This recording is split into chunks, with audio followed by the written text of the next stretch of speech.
Okay, Alhamdulillah, I believe we are live. Assalamualaikum warahmatullahi wabarakatuh to everyone who's tuning in and those who are starting to come in, more and more people, Alhamdulillah. Jummah Mubarak to everyone and Ramadan Kareem, Ramadan Mubarak to you as well. I am very happy today to be here with our special guest, Dr. Shamsia Abdul Karim. Welcome, Dr. Shamsia. How are you doing?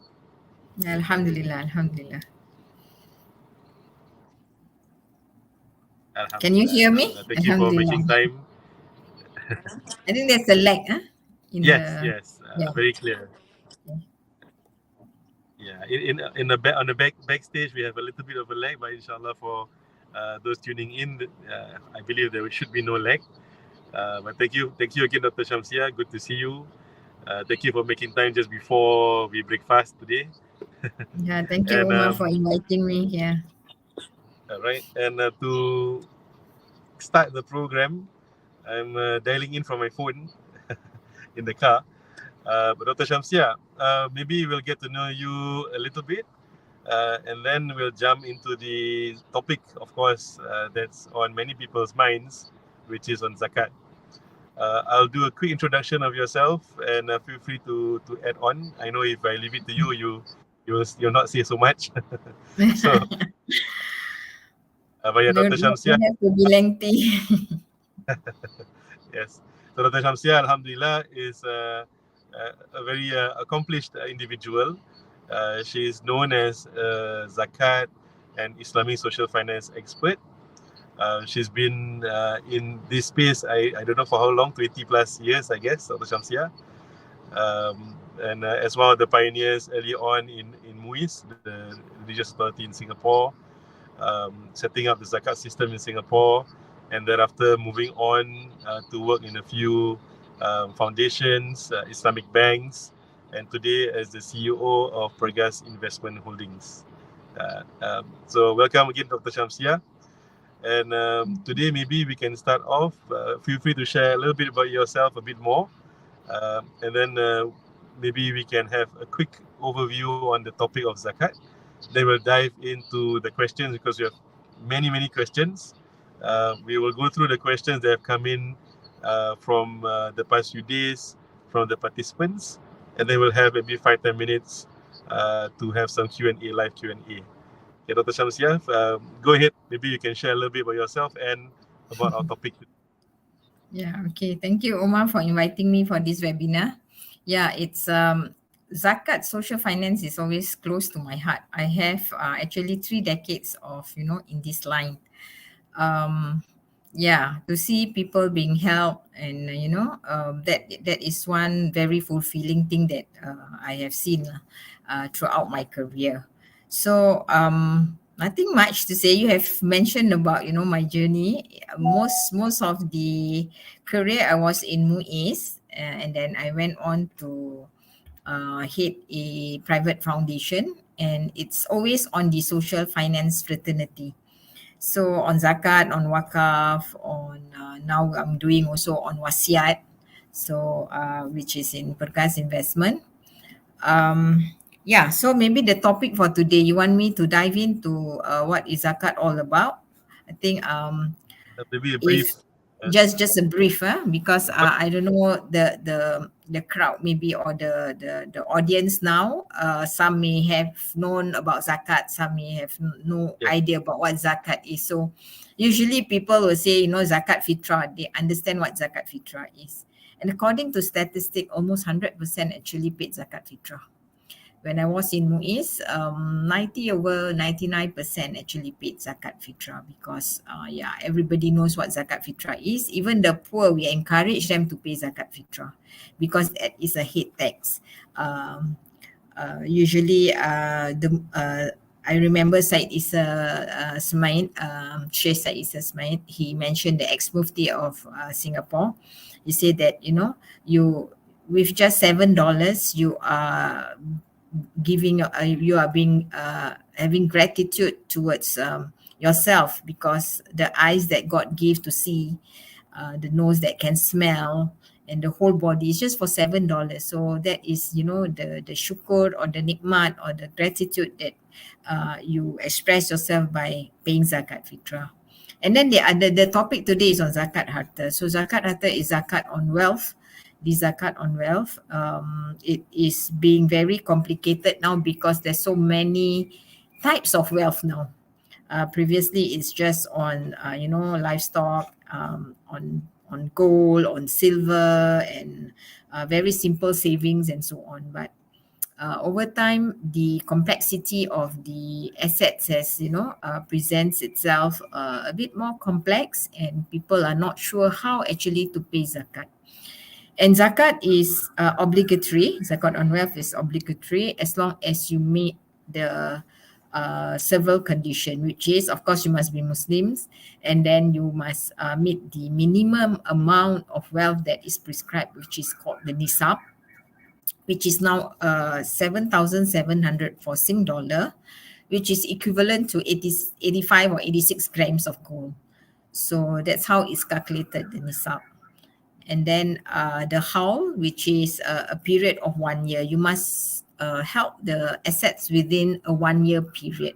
So if it's less than 1 year, then you are not subject to the zakat. And of course, the assets itself, it must be the mal, the wealth must be a zakatable wealth. So so that is the criteria for you to pay zakat. And zakat is a social economic distribution of wealth.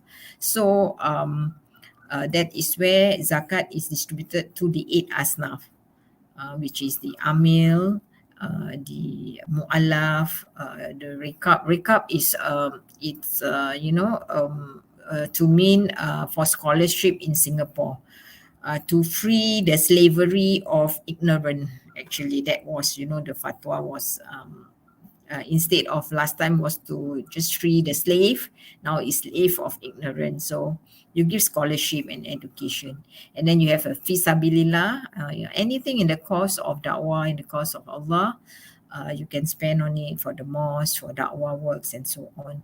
And then you have the Ibn Sabil, where people are stranded. What else? If I miss out on it, the fakir and miskin, that is the very most important. Fukara wal masakin, very important category. Usually for zakat fitrah, the allocation is only for the zakat, the fakir and miskin. So yeah, this distribution is very important. I mean, like I mentioned, it is a social justice, so that the have give the have nots. Okay, maybe we can start with any questions. Yes, thank you, Dr. Shamsia. So, wealth, I mean, tax on wealth, I think you mentioned that phrase, right? Yeah. A different kind of mindset than the modern tax, which is tax on income. Correct. Yeah. Before we dive into the questions, which is about, is this zakatable, is that zakatable, which is important. Correct. But what's the wisdom behind taxing wealth instead of taxing income? How is it better? I know it's better, but I want to hear from you. Okay. In the normal income tax system, they actually tax on your income for the individuals, right? We are not taxed on our wealth except for maybe estate and so on. But of course, zakat on wealth is even bigger because that is the amount you have, which you when you keep, and it is not being circulated. So within a year, so it is being taxed. It is being zakat in that sense, so that there won't be any hoarding. That is one of the, you know, I see it as something which is good. The positive side of it, yeah. So it is to stop from hoarding, to allow circulation of wealth and the distribution of wealth in the country. So your wealth, you are not supposed to accumulate so much and, you know, hoard it and not give it, you know, for the for the category of people. Yeah. I thought that that is a very important aspect of why we zakat on wealth. Yes, and in the modern world, there's again and again this topic of wealth tax coming up. Economists, sociologists, macam-macam different people, different research suggesting, recommending wealth tax, but so far it's not really been implemented much because it's the wealthy don't like it. Yeah, So, the wealthy don't like it. yeah, so Alhamdulillah, I think it's a amazing, a perfect system, and that's why it's important for all of us to know about zakat. And before we jump into our very first question, which can be considered a controversial one, let me do a little bit of advertisement, Dr. Shamsia, if you don't mind. So this Okay. webinar is brought to you by GlobalSadaqah. GlobalSadaqah is part of the Ethics Group, and at the Ethics Group, we have brands like GlobalSadaqah, Hassan VC. If you're not sure what's GlobalSadaqah, go look for globalsadaqah.com.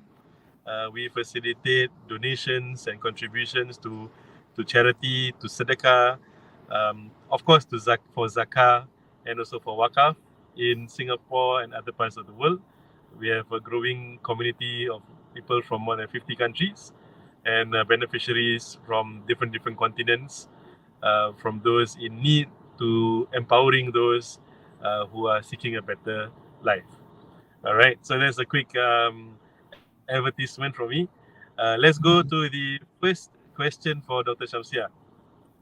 Guys backstage, can we use crypto? So not the question is not do we need to pay zakat on crypto, although that's also a good question. But here the question is, can we use crypto to pay zakat? So if I calculate my zakat and I know the amount, can I use my crypto to pay it? Yeah. Okay, yeah. Crypto is always a controversial, topic. And of course, there's a lot of views on whether crypto it is a digital assets or it is a currency.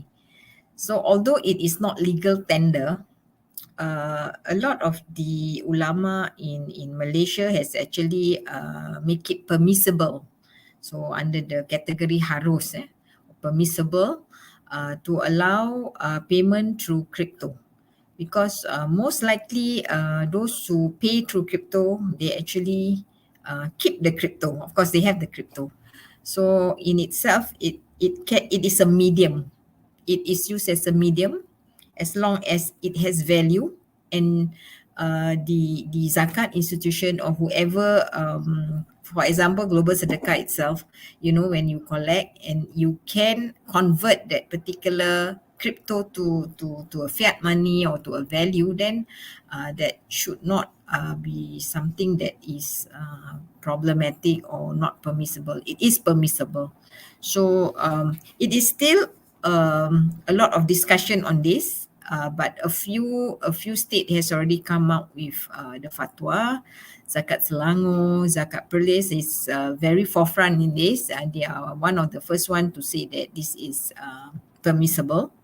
So and one of course the question is whether we can pay through crypto, not whether you need to pay zakat on the Bitcoin itself, the cryptocurrency itself.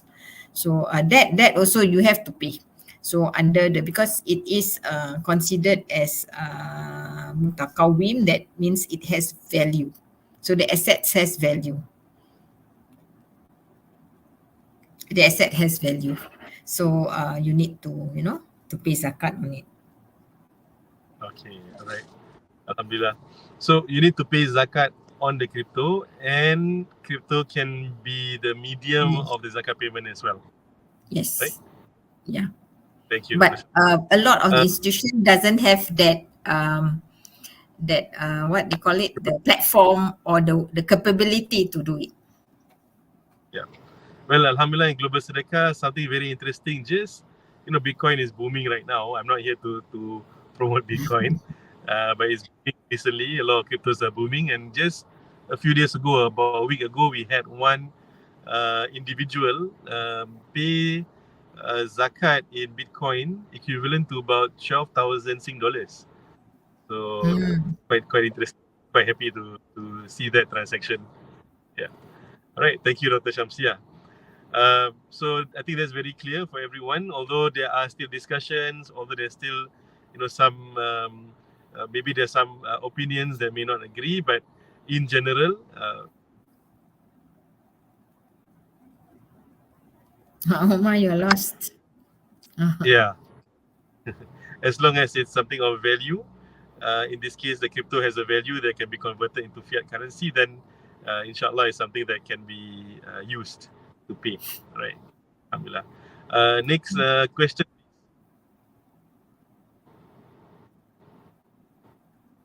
What is the best way to cleanse income from non-Sharia investments? It is not Okay. really zakat, Yeah. but yeah, It's always this is a very painful truth. Sometimes people people want to hear, oh, we can use for certain things on Sharia non-compliant investment. So there are two views lah. One is if we call it the wara views, that means it's the, what you call it in English. It's a very wara, very stricter. the stricter view. So you will give all your non-Sharia compliant income to Baitumal. Baitumal is usually an institution which is governed by the authority in that country which governs the Muslim community. So for example, in Singapore will be MUIS, and then in Malaysia they have a lot of the Islamic state religious council in each country. For the minority country, maybe the certain NGOs, can take some this Baitumal money. The other opinion is that you can use it for I would say consumable things. For example, paying for tax, paying for fines. Some people they use for utilities, but then I would see it as utilities are also like consumption because you use the water and so on. So yeah, so that's the two views. Either you give it all to Baitumal, or you can use for those non-consumable items.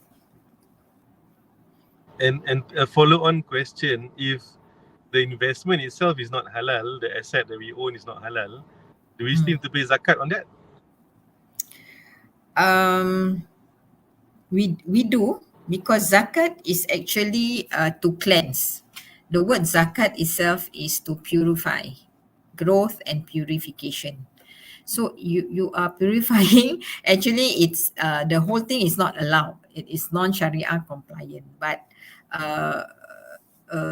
we do need to pay zakat because it is still considered wealth. It's just it is not put in a Sharia compliant manner. And Alright, they okay, have thank you a very much. double whammy for that lah, because you have to pay zakat, yet the income you cannot consume because you have to give it away. Okay, got it. So Yeah, so the we more ourselves recent, also, GlobalSadaqah, especially in Malaysia, we work with financial institutions. So they are just sharing our experience. So we receive funds from some banks and some investment managers. Come for them that's not halal because they are Sharia compliant, they got to give it away. And our internal approach is it can be used for charity in general, but not for religious charity like giving to a mosque and things like that. That's what we practice internally. Okay, Alhamdulillah. yeah. Thank you, Dr. Shamsia. Let's go on to question number 3. Can non-Sharia... Number 4. Yeah, this is I jumped to this question earlier. Somehow it was in my head. Okay.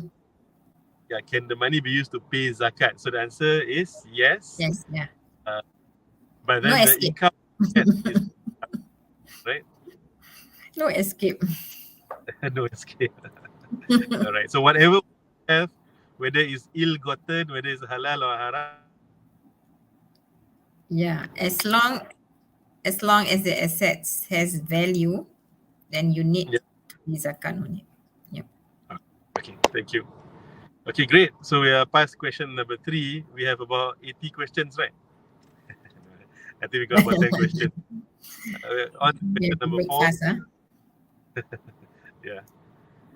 Is it better to give zakat to local bodies, or in other words, to give it locally? Are you allowed to give zakat overseas to another country, to another region?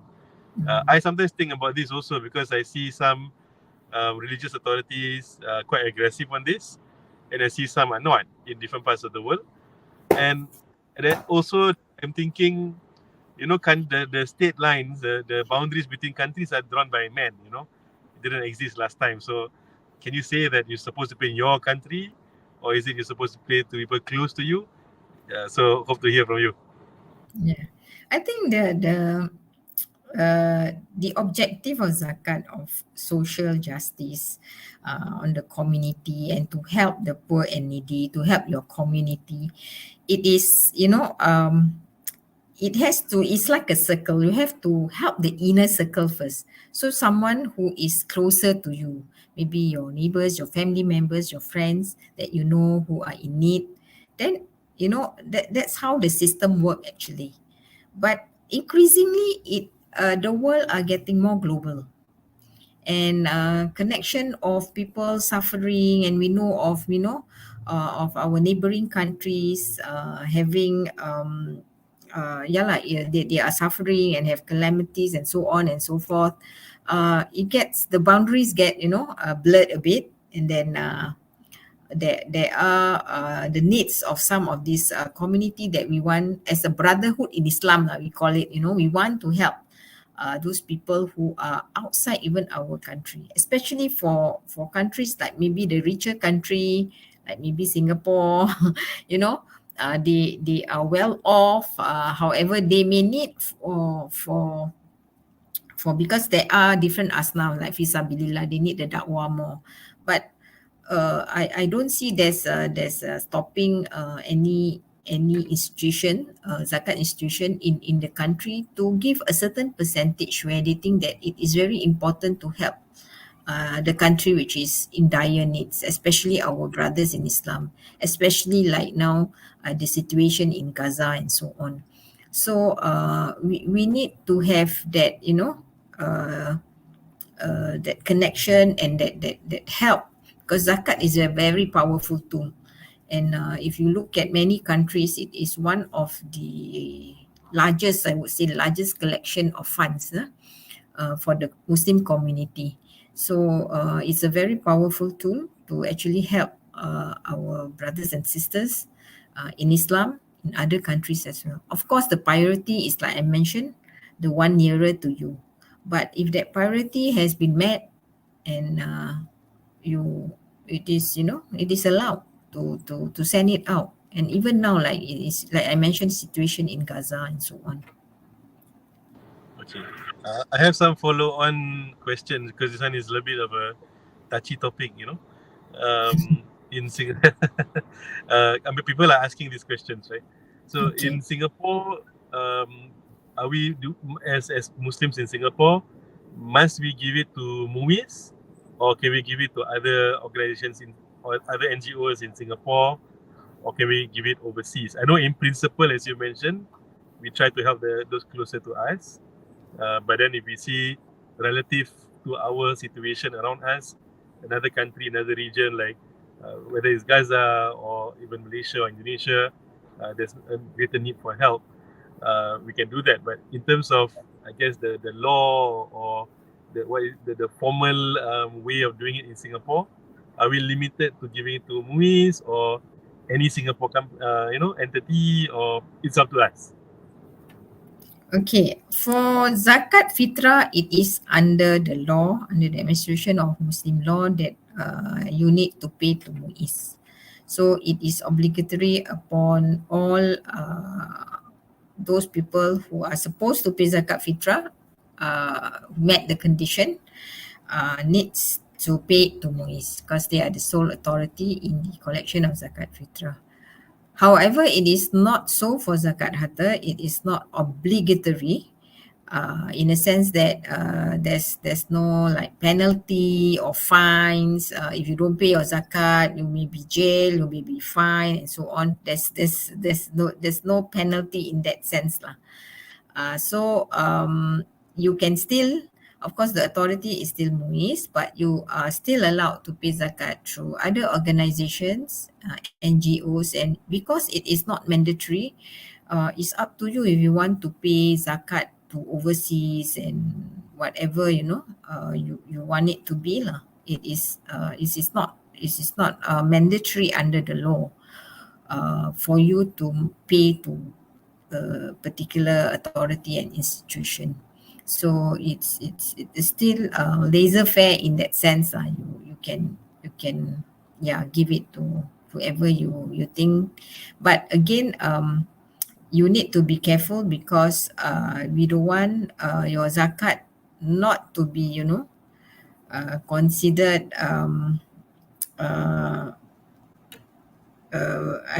considered to be you are fulfilling your zakat, because sometimes you pay to the wrong group of people.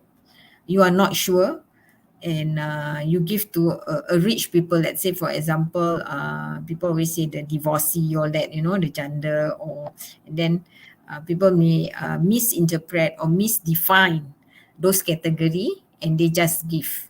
So their zakat may not be properly being under the Islamic law or Islamic terms. They have not fulfilled it properly. So that is the danger of doing it yourself lah.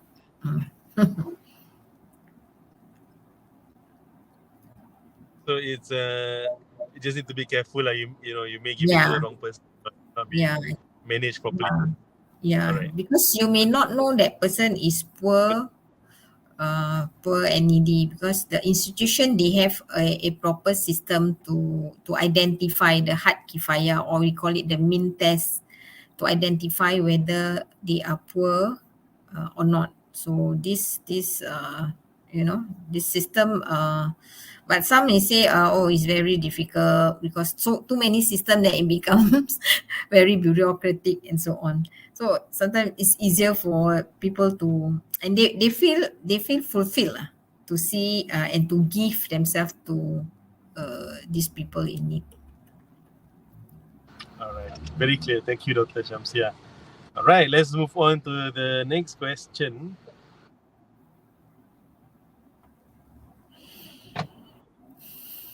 Backstage, guys. Next question, yeah. Can zakat be used to pay for overseas orphanage sponsorship? All right, so there's two elements here. One is about overseas. So as you explained, it's not a problem. It's a personal choice in a sense, right? It's our choice to pay locally or overseas. But here the question is about orphanages. Does that fall under one of the asnaf that you mentioned just now? The orphanage will fall under the poor and needy, which is the fukara wal masakin. So as long as they are poor lah, because there are orphans who are rich, but orphanage usually is poor lah, because they don't have their parents, they are put into an institution, and you can. But sponsorship, they call it sponsorship. But you must make it clear that that is your zakat. That is your zakat. Because we don't want them to... Yeah, what's the risk if you give it and they think it's normal charity for the orphanage? Okay. They may use it for other purpose. So it can be a very blur line, because sometimes you say what constitute a direct use for the beneficiary. Even if you, let's say you build the building, it's for the orphans, because if not, they don't have a shelter. So food, of course, is direct, but maybe they use it for other things. I'm not sure, because they may have other businesses and then they put the money for that particular business. I'm not sure. So just be careful that it is for the use of the orphanage. All right, got it. Okay, thank you, Dr. Shamsia. As you can see, there's people sometimes get confused. I also sometimes get confused about where we can or cannot give zakah. So as you pointed out earlier, it's probably best to give to a reputable organization or group or facilitator or zakat amil, because they know exactly what to do. And of course, you should check their reputation and their credibility before you give it to them. At the same time, as you pointed out, some people like to give from their own hand. They like to feel, that they're giving their zakat directly. And we cannot say that's wrong in any way, right? But it's safer, I guess, to give it through organizations. All right. Yeah. Thank you. Next question. I think we are 5 minutes. In 5 minutes, we'll open up the Q&A. So all of you who are watching, get ready with your questions. We will open it up in a short while. Is there any zakat paid when you're in debt? Very interesting question, right? And debt here, of course, it can, different levels of debt. I have some credit card debt because I went for holiday. I have a mortgage debt because of my house, So how do you deal with it? You have a car debt because you buy a car. Okay. So no escape again. If you have a debt and you have savings, you have investment, you are still subject to zakat on those assets that you kept as an investment or as saving, or which is held with you, fulfilling the condition, which is the nisab and the haul. These two you must, meaning you have kept it for 1 year and you have, it is above the nisab, which is 86 gram of gold, which is 7,700 now in Singapore. So people also mention, like, mortgage, you can't because your debt for the house is a lot. So you still have to pay. For it. Except for like CPF, you keep it, but because you don't have the full ownership, we call it the milikul tam. You don't have full ownership of using it, because it is withheld until 55 years of age. So you don't have to pay, because it's not within your, within your capacity or free will to use the money. Okay, Yeah. so for CPF, since you touched on that topic, although it's not a question, can you elaborate a bit more on the CPF part? So CPF, you are not subject to zakat until you reach 55, where you can take out the money. So you pay one time upon withdrawal. And after 55, of course, most of your money is put under the retirement account. We call it the retirement account. So in the retirement account, once the CPF board put aside your special retirement account, you cannot take it out until 65. So upon reaching 65, they will give you what they call it, like annuity. So CPF Life. Every month, maybe depends on how much you have, they give you, maybe some will get 1,000 plus.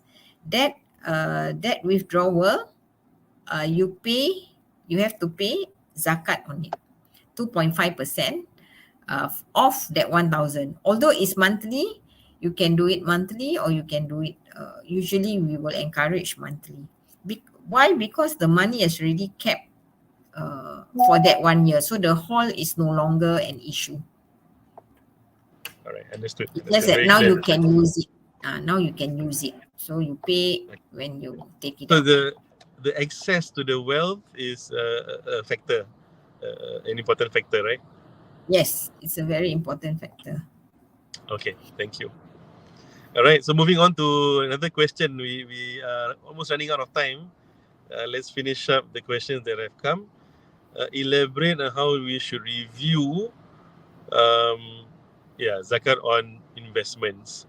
Dr. Shamsia, I believe there is a good zakat calculator, or many good zakat calculators around that can help to do this, right? But maybe you want to just elaborate a little bit.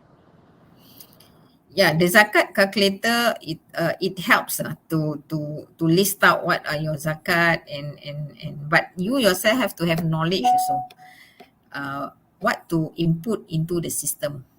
For example, if you look at a lot of your shares and so on, you have to look at your market value, and then and of course calculator is just 2.5%. So you yourself have to look at what is the market value upon the whole. Okay, the whole is, some people they get very confused because the period of their investment differs from shares to shares or from investment to investment. So I would suggest or propose that they do a 1 year and determine their whole date. If 31st December is their whole date, make it 31st December every year to look at the market value. Some people choose Ramadan to Ramadan. So it's easier for them to determine what is that cut-off period to put in the market value. So you list it out, and you must have some knowledge on zakat. For example, on insurance, what is the value that you should take to calculate your zakat? Is it the surrender value? Is it the premium paid? Is it the guaranteed value? All those things you must actually learn on zakat. Actually, it's quite a huge area of topic and knowledge to learn a lot, because it's got to do with your investment, your wealth. So now wealth have become more and more complicated, complex. So yeah, they should understand it. And there's also zakat on business. So you must know what are the items, the assets that you need to pay on your business.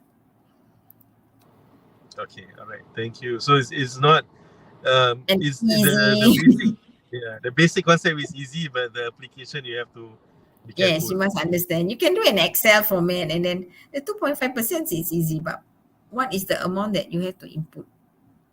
All right, and Well, from my understanding, it's always 2.5%, except I know there's an exception for agriculture, which is generally something not so common in Singapore. yeah, But in general, it's 2.5%, right? yeah. Okay, all right, thank you. All right, I think we are on to our last question or last two questions before we take our Q&A. How do we pay zakat on wealth by value of gold at the local mosque here in Singapore? Okay, somebody wants to pay zakat by value of gold. By Yeah. value of gold, all right? I think they have gold and they want to pay zakat on it. Okay, there's zakat on gold. There's two types now. One is you invest in gold. You have the big the gold coins, or you have the gold block of gold. Then or you have those the 10 gram, 100 gram kinds of gold. You need to pay zakat on that. So that's also 2.5%. The nisab is 86 gram, above 86 gram. However, there are golds which is the for the ladies, it becomes ornaments and so on for them to use, their bracelets, their gold chains, and so on and so forth. These are items that is not zakatable if it is for their own, like I mentioned, ornaments for them to use it.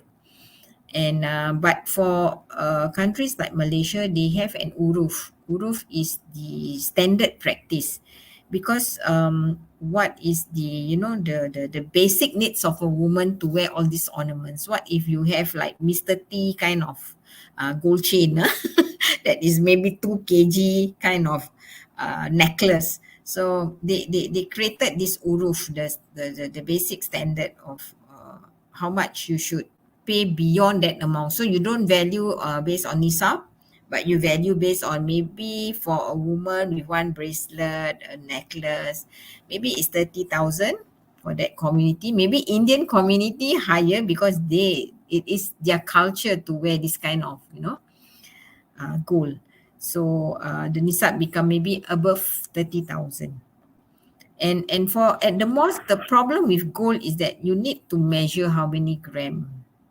So if you want to pay on your, let's say, your bracelet and so on, it becomes complicated because you don't know what is the weight of that particular gold, or what is the value of that, because you have to know the weight to know the value.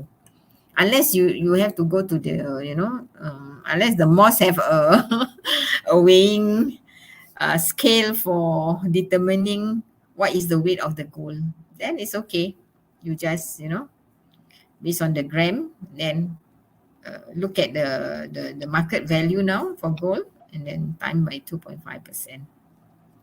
All right. So from what I gather from your last few responses about the hall, about the goal, what's important is the principles of it, to understand the principles. But there's no, like, everything fixed in place.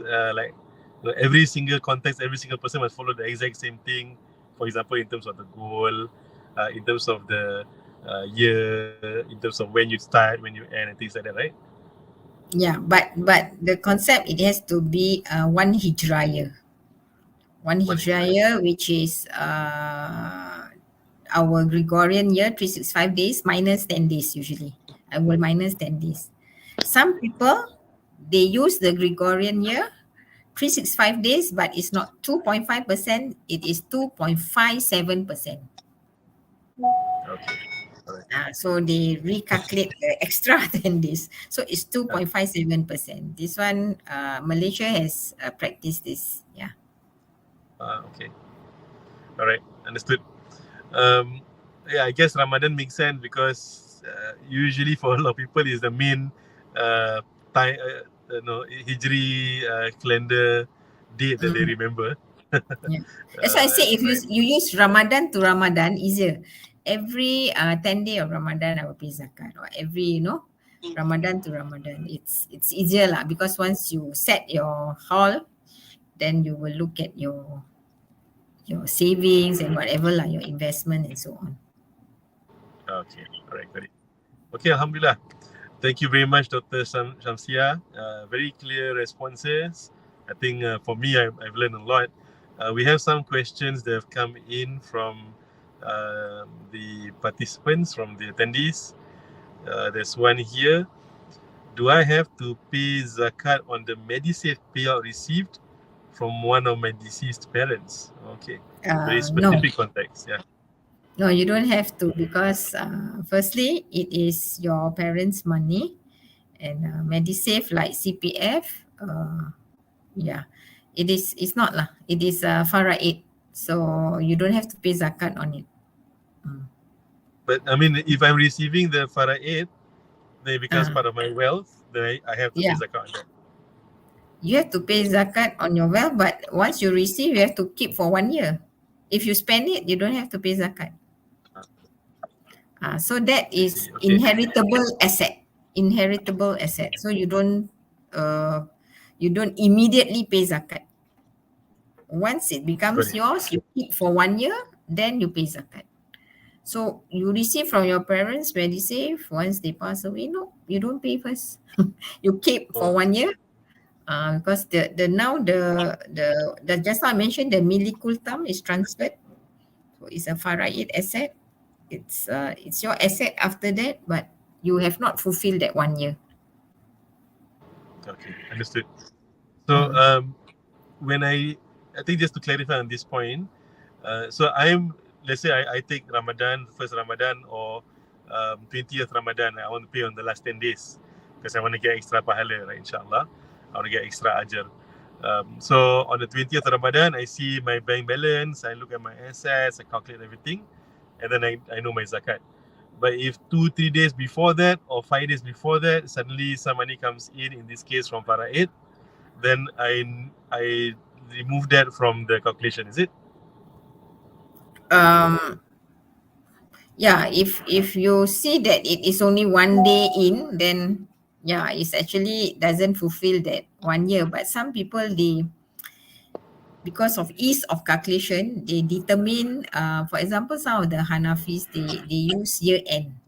So even the money comes in 10 days, they will just calculate. Even if it's 1 day, they will calculate, because at 31st December, this is my year end balance, and they will pay for it. But if it's a large chunk, it's up to you, because you pay more zakat is good for you. More pahala. but maybe the obligation is, is not there lah. By right, you should look at daily, daily balance. But it's too complex lah. But if you have a system, why not? Yeah, yeah, It's a daily balance because Umar, when yeah. I did Maybe the zakat on the bank savings account, we do that. We do that because it's embedded into the system. In the banking system, we embed in their savings and it's an auto zakat calculation. So daily balance we can check. Can check daily balance. So it is more that's very accurate. interesting. Yeah. And then even the hall, Yep, yep. we will calculate up to like, right to the minutes. Yeah, very interesting when it comes to Very system. interesting, Dr. Shamsia. Yeah. Yes, yes. All right. Thank you very much, Dr. Shamsia. We have reached the end of our time. Time flies. Oh, we have one more. Okay, one more. Right. Let's finish up this one. Then we will wrap up for today. Can we sedekah wakaf? Property, sedekah ul musyafaqah.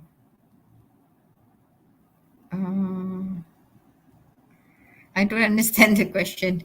Can we sedekah? You want to sedekah? Oh, you mean you want to take? You're lagging, Umar.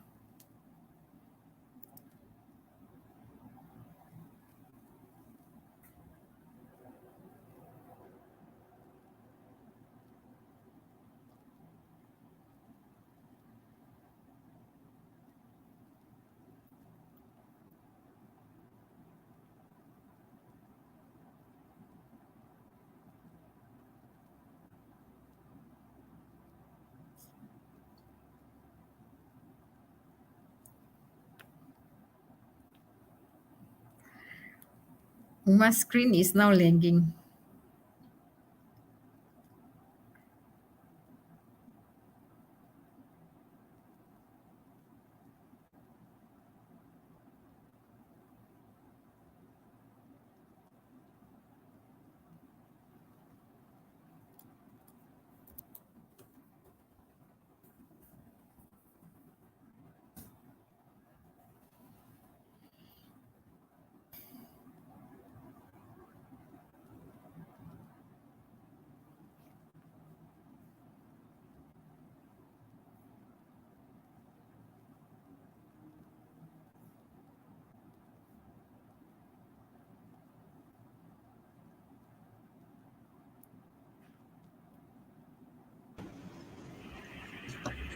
Doctor, I think we can just take the question.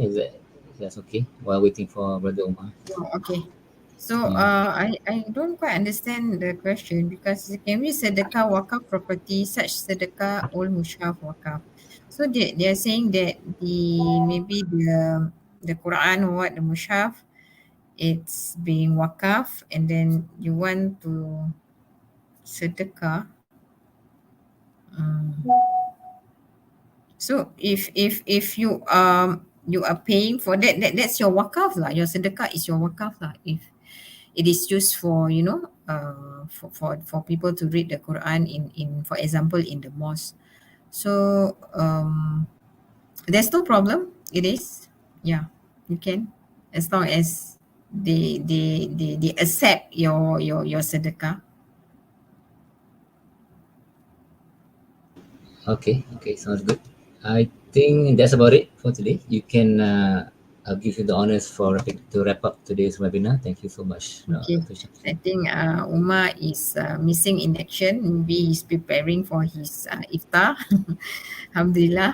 I think this topic of zakat during Ramadan, I think is very important. People are usually unaware of the obligation of zakat. It is a very important obligation as a Muslim. It is the third pillar of Islam. If you look at a lot of the Quranic injunctions of zakat in the Quran, it is hand in hand with salat. So it is it is a very important social economic tool for the Muslim community to achieve that social justice. So without payment of zakat, you can't uplift the community, you can't uplift the ummah. So in any community also, funding is very important. Yeah, funding is very important, and zakat becomes a very important tools even for religious purposes. Like I mentioned, fisabilillah dakwah, you need funds to reach out on many dakwah work and to spread Islam more. So inshallah, thank you very much to the audience for listening to and also for questioning some of these zakat questions to me. Thank you. I end with Assalamualaikum warahmatullahi taala wabarakatuh.